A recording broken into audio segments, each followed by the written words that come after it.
I like this one question, which I was asked on social media ages ago, which was if you had $1 million and you could do something cool. Actually, did you and I chat about this on our conversation together?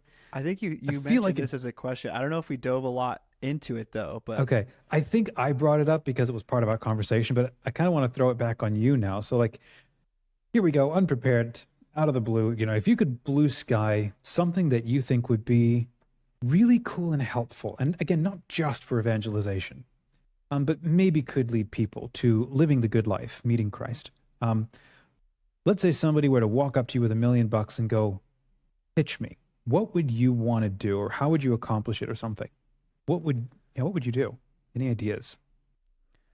I would I would take that money and invest it into physical spaces, so like retreat centers, specifically monasteries. So I was Yeah, on a silent retreat at Conception Abbey, where both my brothers are actually. So I have a brother, Danny, who is working there as, I don't know his exact title, but he recruits for the retreat. So he goes to parishes, he goes to colleges, and he recruits to bring people on these weekend silent retreats hmm, at the monastery. And then my brother Trevor there, he just entered the monastery a couple months ago. So I don't know what his official title is, novice, I think now.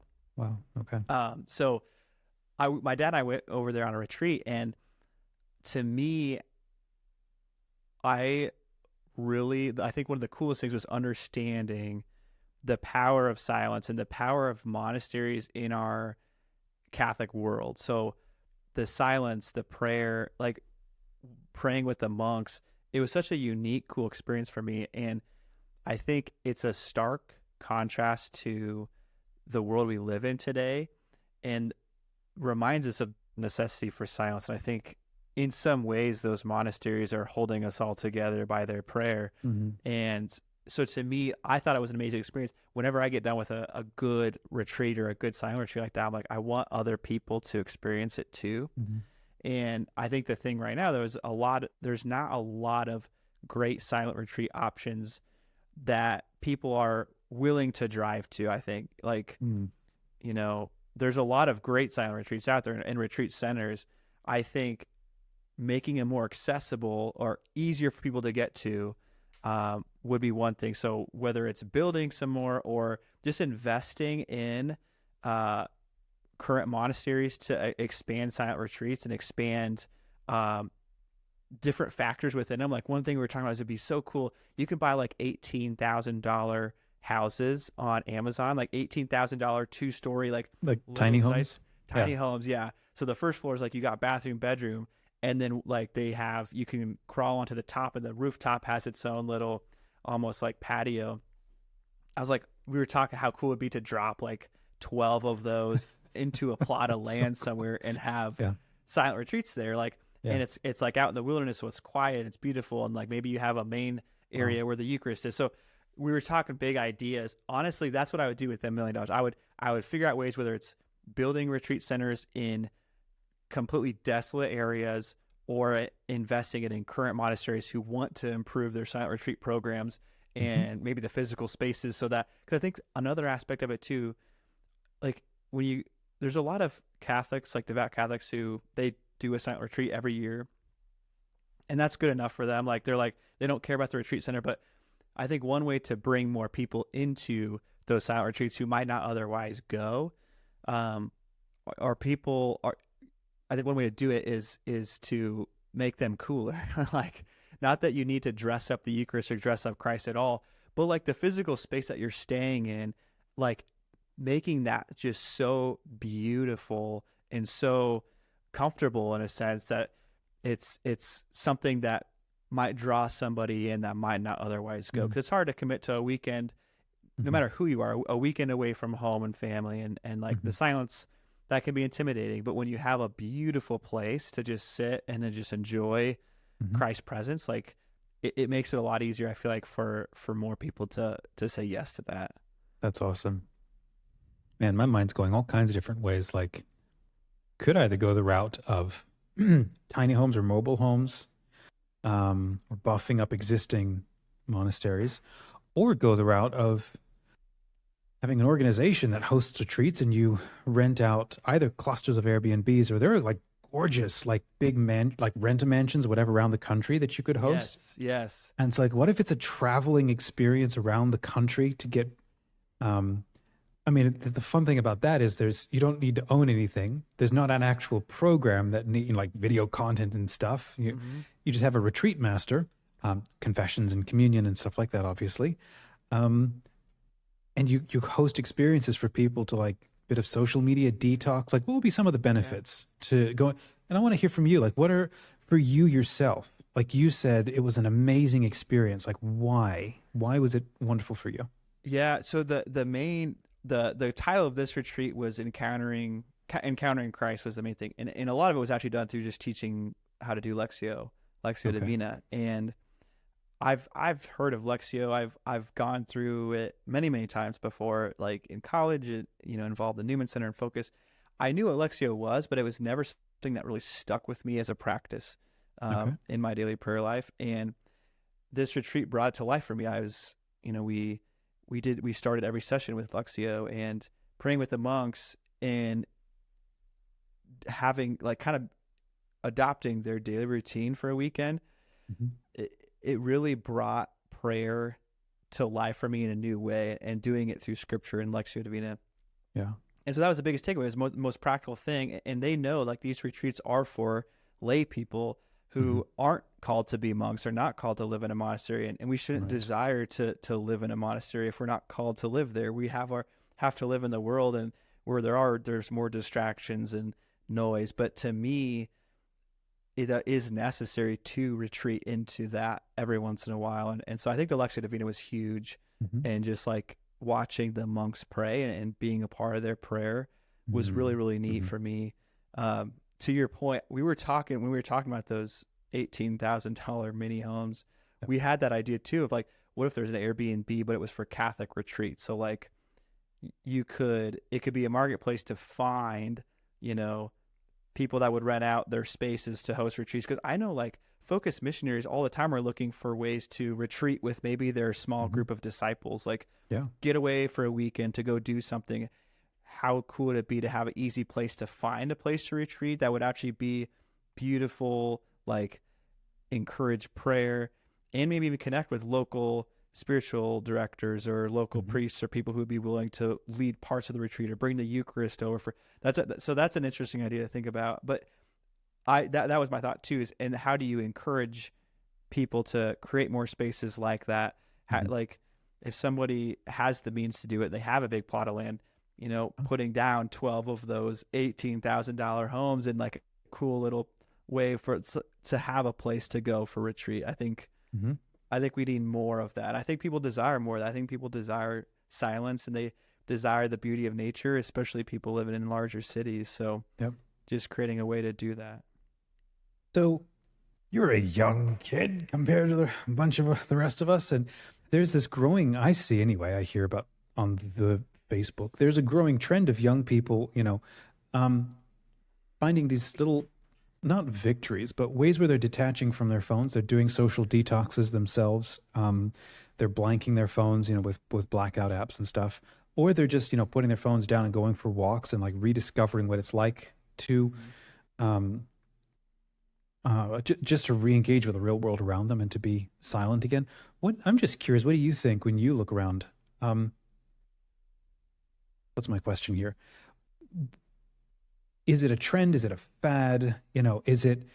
I have a slightly more hopeful sense that it's kind of a swinging back of the pendulum against, for the latest generations especially, they have grown up immersed in always on culture, Mm-hmm. and to be able to detach, I mean, your idea actually sounds like it could be, this side of trying it, could be an insanely cool kind of thing to be able to offer to parishes like, hey, here's like a pop-up retreat center, Yeah, um, right. pop-up retreat experience hosted by this or that person. Just come for a day or something, or 2 days.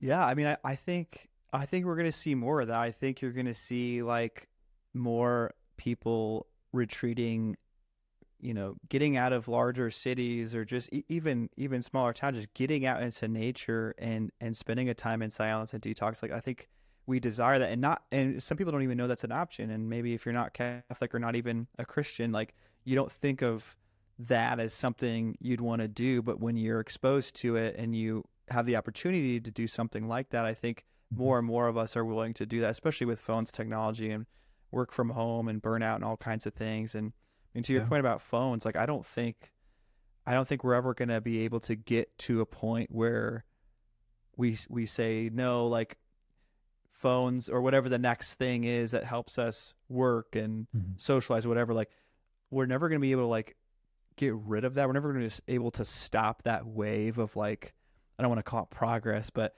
innovation. But I Yeah. think, I really truly think in like 20 years we'll be talking about phones and technology usage the way that we talk about, like, we're starting to talk about gambling or even like cigarettes. Like, it is Mm. a real, like, addiction that people Mhm. are developing to their phones, and they're created in such a way to keep your mind there, and keep Yep. you there as long as possible. And we're going to have to learn and teach the next generation how to minimize distraction. We're going to have to talk about serious solutions to making sure the phone stays a tool that Mhm. we can use for our work or for our play or whatever, but doesn't become like a the only thing that we Mhm. care about. Like, I Yeah. just think we're gonna have to develop more education on that in more ways. And as a young person, I struggle with it just as much as anyone else. Like, being exposed to social media at a young age, and I mean, desiring to use it because it's fun and it's Mhm. enticing, and you're keeping up with people, and um, it's but it is absolutely addicting. And I think there's a lot of things coming out. Like, to be honest, like, any of the things that social media platforms say they put in place, or even the phone companies say they put in place to, like, minimize usage, it's all not working, and they know it's not working. Like, you can put a 30-minute time limit on your Instagram, and we all know that if you're given the option to blow through that, you're going to blow through that if you want. So it's Yeah. creating serious solutions that aren't just like, hey, we're doing this. Like, it we're going to have to talk seriously about how to Mhm. how to teach kids how to use these things properly. And um, I'm not saying anyone's to blame necessarily, but we just somewhere got to navigate, I think, Yeah. and, Yeah. and put into perspective. But Well, I mean, there's a point at which I think we can say stuff like, sure, we could blame people, but let's put that aside. We could go the route of these companies have, like, big social platforms, whatever. They have one goal. Their number one goal is keep you on the platform. It's not necessarily a moral goal. It's just the longer you're on the platform, the more we can sell ads. You're a user. We're giving this for free because you have the chance of earning us a commission on something. So that's the job of the algorithm, is to be so winning and so addictive. And absolutely, they're neural hacking. They're taking things out of the gambling playbooks and stuff. Um, but just to recognize that the goal of this program is not to help me maximize my human thriving. So you're on social a lot. You run social media for a whole bunch of different companies. You're part of the Pringer Solutions Group, right? And yeah, so, so yeah, so this is interesting. So yeah, my official title, I work as the director of customer experience for Pranger Solutions Group, and one of our products is called Catholic Social Media.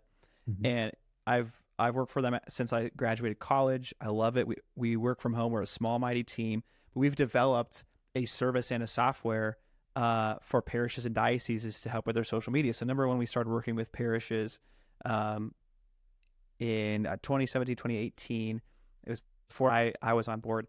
But the initial offering was, here's social media content for you that's ready to post. It's graphics that you can trust are designed well. The research has been done. Here's the copy. Post on this date, and it was sent via email to parishes. So, and that was a struggle that parishes had and still have, is they don't have the time, the money, and the resources to create their own social media content.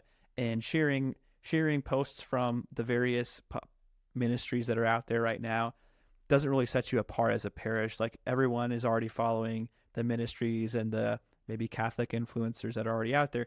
How do you as a parish provide value?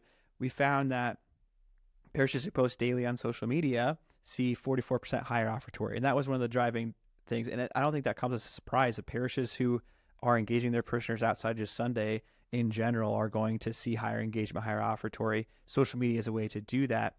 It had developed into a software now where it's kind of like a Hootsuite where our parishes that we work with log in, but it's more than a schedule. They already have social media content that we created, handcraft for them. We work with an exclusive number of parishes, so they know that what they're getting can't really be found elsewhere. It's handcrafted for them, and it allows them to hit that daily posting mark and post more than once a day, so that they're delighting their parishioners outside of just Sunday. And because they're the type of parish that doesn't have the time or the resources to dedicate to creating social media content every single day. Most parishes don't. We then started working with dioceses with this tool. Dioceses saw this tool and they said, is there a way I can use this to get stuff to my parishes? I'm always trying to send them stuff via email attachments that they never use or they can't find. So we're actually working with dioceses now where they'll purchase it for their parishes and they'll use it to distribute content for their parishes, because we know that diocesan newspapers are dying. We know that even diocesan magazines are dying. So we know that there needs to be a new way to tell the stories that's going on in the diocese and get that in front of people. Mm-hmm. And so after COVID, a lot of newspapers shut down, and it's this pivot of dioceses trying to reach their Catholics in their diocese in a new way. And we know that most people are consuming their news digitally now.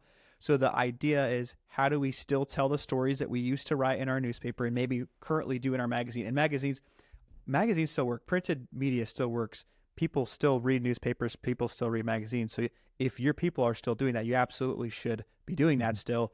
But how do we also reach more people through social media and serve it up in a content format that is consumable right now in 2024? Yeah. So dioceses are trying to tell their stories. They're using our platform to distribute social media content to their parishioners or to their parishes, and their parishes can then post it, because we know that more people follow their parish than a diocese. So that's the whole gist of what we do. The weird dichotomy, to your point, is social media is usually looked at as bad, and as a church, should we be on social media? And that's a question a lot of people ask, like, well, social media is such a mess, like, there's a lot of negativity, or a lot of people, even parish staff that'll say, like, I don't even want to have anything to do with social media. The reality is that is where people are. That is where people are spending their time. The average American that's 12 years or older is spending like 2+ hours a day on social media.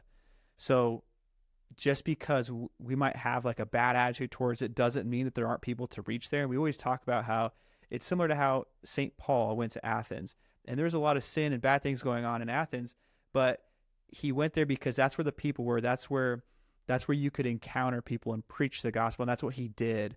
And so, yeah, social media might be messy, but there is kind of a calling, in a sense, for the church to still be there and preach the truth. Not everyone individually on an individual level is called to be there. They don't have to be on social media. It's not a requirement of being a Catholic by any means, but that's kind of the idea behind it, is how do we equip parishes to be that light or that truth in their community on social media? Because at the end of the day, people are spending their time there whether we like it or not. So how can we give them something good to consume? Yeah. As somebody in tech who's doing what you do, and you're the direct front line between like the tech and the customer experience, that's your role. I'm always fascinated by tech and how not only tech has changed, but trying to stay abreast of like, where could it be going in terms of how tech can help with human thriving, right? Because we're generating a ton of tech that can do away with human thriving, do away with humans, or keep the humans and do away with the thriving, which is always fun. But I'm fascinated by all sorts of there's tools and new expos and stuff like that, where all kinds of things are being, demoed, and, new cities that are straight up new smart cities that are being built and stuff like that. And I'm just curious, as you're looking at the landscape of what's now, are you interested at all in like what's coming next? And is there anything that you're kind of looking forward to that maybe could be fun or actually could be helpful or interesting? That's a good question. I don't spend a ton of time like predicting things. When I was a kid, when I saw that there was going to be virtual reality football video games by 2040 in Sports Illustrated, that got me super excited. Now I'm just like, of course, I'm interested in tech and technology and innovation and the cool things that are coming in the ways that AI could assist us in ways to help us streamline our jobs and do different things that we could never do before. Yeah, I mean, to a degree, I'm interested. I'm also just like very much trying to stay level headed with all the noise because it's like at the end of the day, to your point, everything should be designed to help humans thrive, and anything that's designed to do away with humans um, is completely disordered. So um, I guess if there was a trend that I was looking at more so than others that I think is interesting, it would be this shift away from traditional media and mainstream media to uh, independent citizen journalism. I've always thought that's cool because social media has empowered us as individuals to tell stories and get it in front of people that we would have never had access to before. And if you're good at telling stories and you're good at creating social media content, um, you can do a lot of amazing things without having to pay anything. You don't have to run ads to get your story told. You can use social media in a way for free to tell your story and get things out, ideas out that you're interested in talking about. So I think that's one of the more interesting things that technology has allowed us. And moving forward, it's empowering. It's very, very empowering. And you see a lot of it happening already with journalists who are deciding to leave different companies to be like, I just want to do my own thing. I'm going to do my own podcast. I'm going to do my own show because I can use these tools to do that now. And I think if you notice, not even just on the production side of content, but on the consumption side, more and more people are willing to trust an individual journalist who is just like telling their story and telling people how they see the world than they are to trust a corporation who's telling them something. So I think that's an interesting trend I've been kind of keeping an eye on. It's been happening for 10 years, but it's like really, really happening right now. And I think it's interesting to see how that's going to play out over time. Yeah, I think that's the upside of how the algorithms now work because they allow you to discover more of the stuff that you want. And yes, that can go work for and it can work against you. But in an environment like this where there is so much online, to have an algorithm sort of trained on, well, here are your interests so far based on what you're giving me, to be able to keep serving you up things that you want to filter through all of this massive amount of noise. I mean, that's one of the upsides, the things that can be very helpful. I think if we can get, I don't know, maybe better at doing that, like they're excellent at that with ads. Now, if we can get back to doing that really well with content, that might actually be more helpful too. But Yeah. I'm curious about your, I do want to come back and sort of kick around that idea of the retreat centers because that's still really fun. But I want to ask you about, like, how would you describe your own spirituality based on, well, if you would, I don't yet know much about your own story. So, yeah, what is your story, and do you see that your spirituality has emerged from that, or has like grown separate to that, and you're now going in a different direction, or, yeah, Yeah. what's your story? So I'm a cradle Catholic, and I'd say we were the type of family to go to church every Sunday. So the Catholic faith is always important to me. My Catholic faith was always part of my life. Received all the sacraments, and went off to college, and I actually joined a Catholic fraternity. And a Catholic What fraternity. did you study in college? I studied advertising and public relations.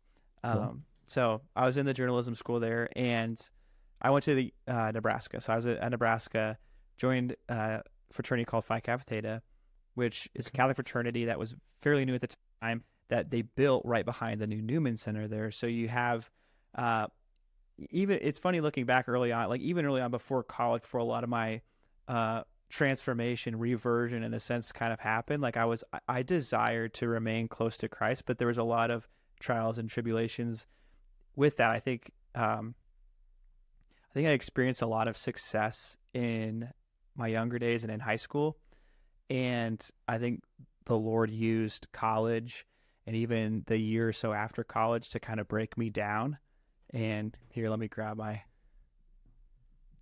that happens after 30 minutes on my camera. I still haven't figured that out, but I Okay. think the Lord used that time to break me down and Yeah. realize how much I needed Him.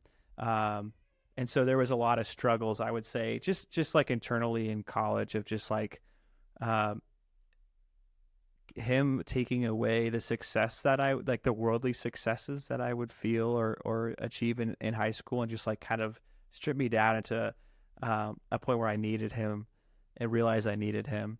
Um, and so college was good, but there was definitely a lot of internal struggles, and uh, my prayer life grew during college just because I remained close to the church. I was physically in the backyard of the Newman Center, living there all 4 years.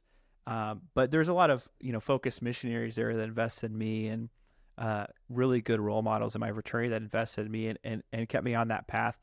And then one of the cool things that happened was the my now wife, she was baptized Catholic and kind of fell away and never got confirmed, and we'd always, during our dating period, argued about faith all the time, and it forced me to learn about my faith that I said was so important that I wanted her to be a part of too. And So what are you guys arguing about? You're both Catholics at a Catholic location. Um, so she wasn't, so she was oh, baptized, but the I see. after second grade they kind of stopped going, so she was Gotcha. more so going to Protestant churches. And um so she, I knew she had the background, and I had obviously grown up Catholic all my life, and it was an important debate, an important topic for us to touch on, because we were, dating very seriously, and obviously now we're married. So what happened was, through that, I learned about my faith in ways I had never learned about my faith before, Hmm. especially about the Eucharist. Hmm. And it forced me to learn and be able to articulate the things that I said I believed. And through that process, she eventually got confirmed at the Newman Center there, and then we were married that year. And it was a beautiful thing for the both of us to kind of go on that journey together. Hmm. Um, and yeah, again, it forced me to learn so much more and dive into scripture, because scripture was something that I didn't really take seriously before. But Okay. yeah, I mean, there were so many good, uh, amazing people in my life during that time that invested in me, brought me into Bible studies, and then helped me start my own and do different things. Um, and it was really that time that was just so formative for me. Hmm. Um, and then obviously now in my vocation as a husband and as a father, I'm like, um, the Lord has really brought it from my head to my heart. Just like, yeah, you can know about your faith, and you can, and that's important. There's things you should know and learn, but taking it to the heart is just like that relationship aspect of developing relationship with Christ and intimacy Hmm. with Christ, and that all happens through prayer. And uh, recognizing that my prayer life is not going to look like your prayer life, and my prayer life's not going to look like my brother's prayer life. That was always hard for me. Is like, um, you do a lot of like holy hours. The Newman Center stress a lot about Eucharistic adoration, and Hmm. during college you have time for that, and Hmm. you're stopping by the chapel to do Eucharistic adoration, and it's a lot harder to, when you when you get married and have a family. It's a lot harder to go to the church and adore Christ in the Eucharist in that way, and some people it's a daily habit. And again, recognizing that, yeah, that's a beautiful way to pray, and I desire to do that.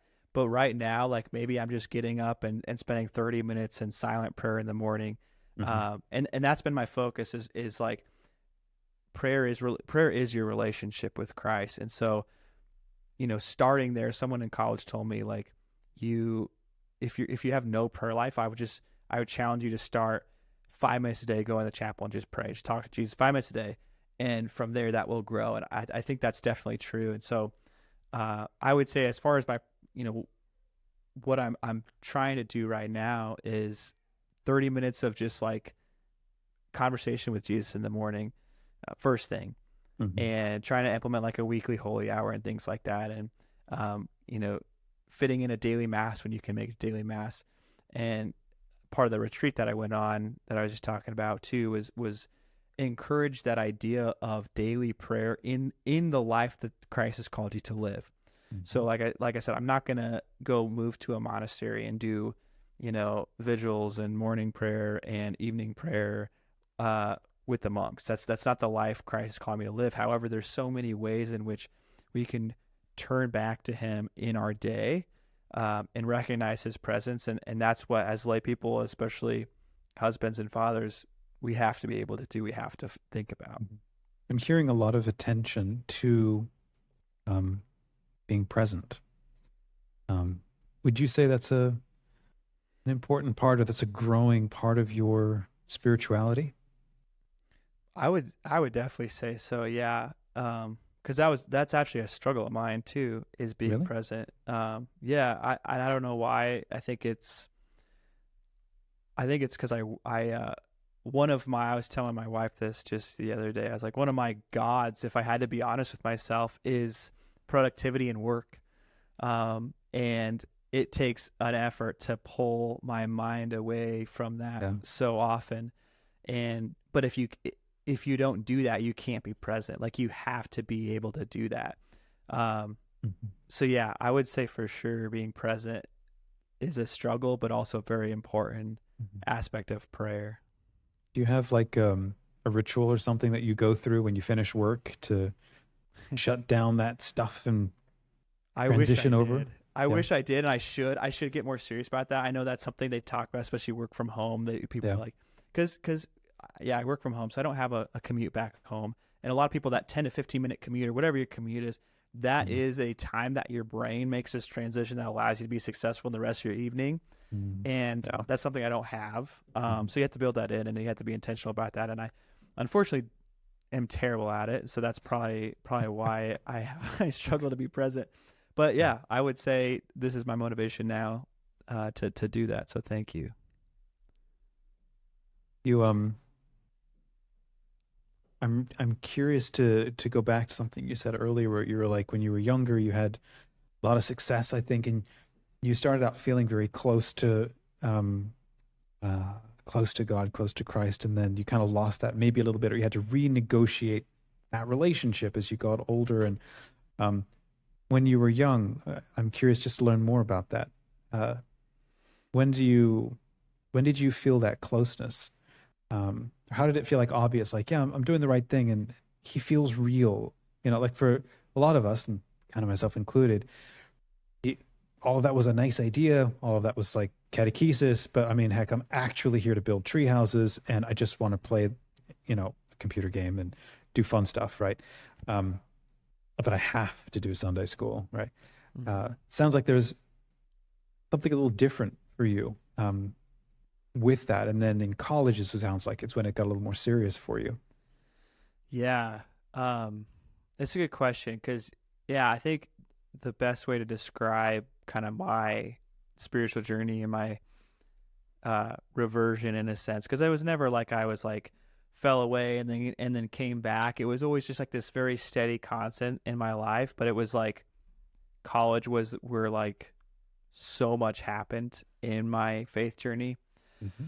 I would say the best way to explain it for me is like I said earlier, like going from the head to the heart. I think people like me Hmm. um, want to understand things, and you're able to, like, if you're someone who just wants information and then be able to use that information to discern something, it can be easy to just be more obsessed with the information side of things and understanding, and like, and just be like, okay, yes, this is good, this is true, I will follow this, or I will do this because of this, and not really have that intimacy in the heart with Jesus, that relationship aspect of it.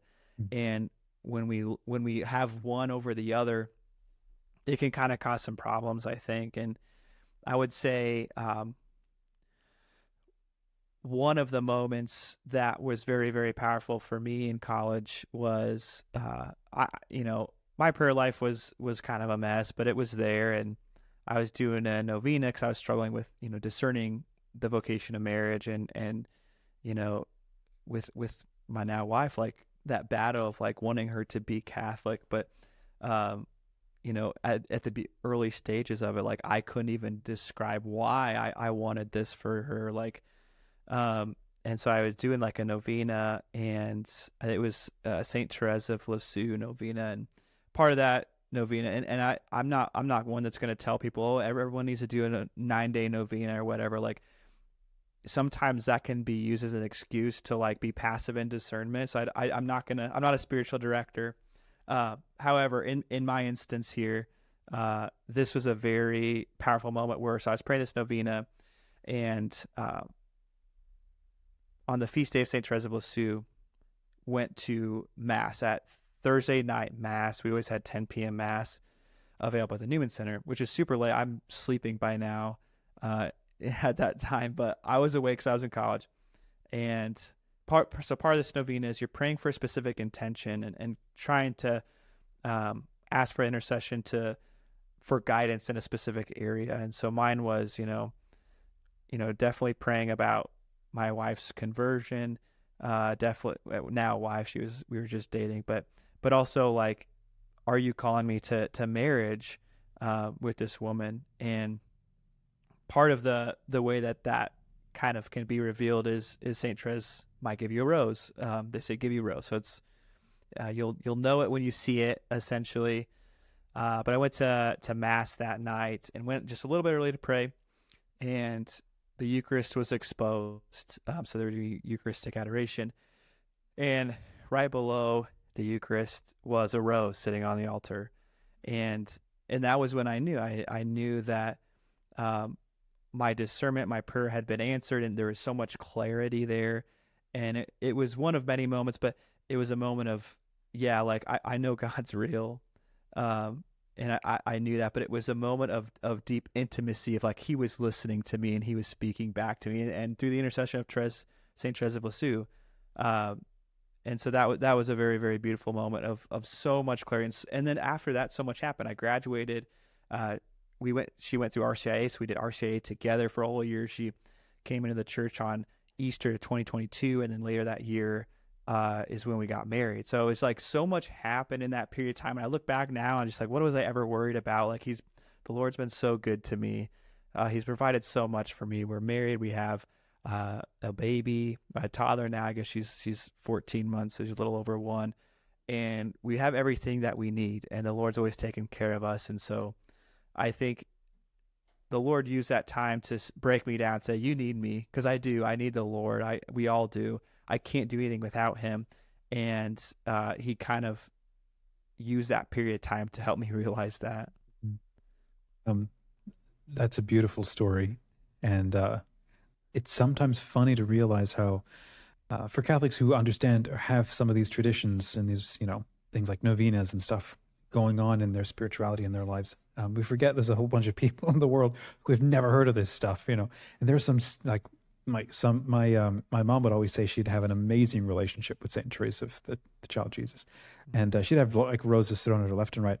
I would try novenas, and I can't remember ever getting a single rose. So I guess I didn't have the right, the relationship, or I didn't do it right, or I don't know what it was. But for you, though, I'm really curious, what does it tell you, or what goes through your mind when you realize, as it seems obvious to you, that you do live in that kind of a universe where a saint who's not biologically around can actually listen and answer like that, through a miraculous kind of thing.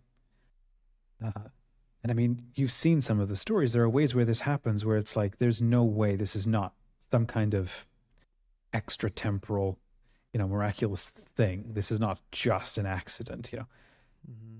That kind of universe that we live in is a very different one to the guy down the road, or half of the people are on social media. Yeah. Right? What goes through your mind when you think about that kind of a universe? Yeah, it blows my mind. It's wild, and especially talking to Taylor during her like questions about the Catholic faith.